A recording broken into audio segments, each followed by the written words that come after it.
Jack Rance in The Girl of the Golden West. Sono re sceriffo, non mi lascio burlare, che venite a fare qui? I am the sheriffo, and nobody messes around with me, the sheriff. I have been overwhelming and in love with the local barmaid, and I've decided today is the day I'm going to tell her what's going on. And today is also the day that my rival shows up too. Dick Johnson has inherited the family business of being a bandit, and he meets this girl about 6 months before this opera starts, and it's love at first sight. He sees her, and this girl, this idea of her changes his life.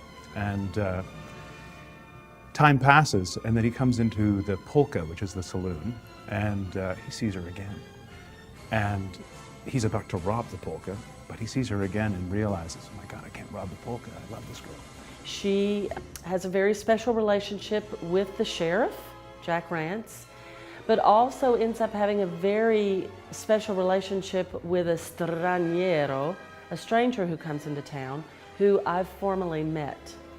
And this really sets up the main crux for her in the fact that she is torn between many loves. It's the first spaghetti western ever. There are gunfights. There are three, in Act 1, 3 saloon fights where bottles get broken and chairs get broken and people roll all over the place. And I mean, they're real fights like you see in the movies. And these are not phony baloney opera fights. I mean, these are real fights. There's so many things about this opera that are so accessible, especially for people who've never been to an opera before.